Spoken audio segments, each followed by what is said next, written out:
તો ગુજરાત માટે આજે પરીક્ષાનો સુપર સન્ડે છે, કારણ કે રાજ્યમાં આજે જુદી જુદી 3 પરીક્ષાનું આયોજન છે। જીપીએસસી, નીટ, પીજી અને ટેટ પરીક્ષાનું આયોજન છે આજના દિવસે। જીપીએસસી દ્વારા મદદનીશ ઇજનેરના પદ માટે આજના દિવસે પરીક્ષા યોજાઈ રહી છે, ત્યારે આજે 3 જેટલી રાજ્યમાં પરીક્ષા છે। જુદી જુદી 3 પ્રકારની પરીક્ષા છે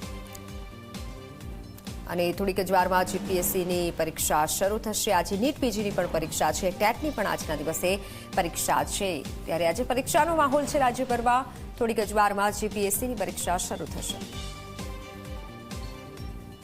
જુદી જુદી પરીક્ષાની તૈયારીઓ કરતા ઉમેદવારો માટે આજે મહત્વપૂર્ણ દિવસ છે, કારણ કે એક જ દિવસે જુદી જુદી 3 પરીક્ષા યોજાવાની છે। જીપીએસસીની પરીક્ષા, નીટની પરીક્ષા અને ટાટની પરીક્ષા પણ યોજાવા જઈ રહી છે। ઉમેદવારો અત્યારે અહીં સેન્ટર ઉપર ઉપસ્થિત પણ છે અને વિશેષ વાત કરીએ તો ઘણી બધી તૈયારીઓ માટે ઉમેદવારો અહીં ઊભા છે। અચ્છા, આપ જણાવો, જીપીએસસીની પરીક્ષા માટે આપ આવ્યા છો, ક્યાંથી આવ્યા છો? મેં રાજપીપળાથી આવ્યો છું, મારું નામ વિનીત છે। કેટલા સમયથી પ્રિપેરેશન કરી રહ્યા હતા? મેં તો વર્ષથી જ કરું છું, 2025 પાર આવું છું એટલે। બિલકુલ, અત્યારે 11 વાગે જીપીએસસીની પરીક્ષા યોજાવાની છે, જ્યારે બપોરે નીટની પરીક્ષા અને ટાટની પરીક્ષા પણ યોજાવાની છે। ઉમેદવારો કે જેઓ લાંબા સમયથી મહેનત કરી રહ્યા છે એવો આજે સેન્ટર ઉપર પહોંચી રહ્યા છે અને પોતાની કિસ્મત પણ આજમાવી રહ્યા છે। કેમેરામેન શૈલેષ બગડા સાથે સપના શર્મા, ઝી 24 કલાક, અમદાવાદ।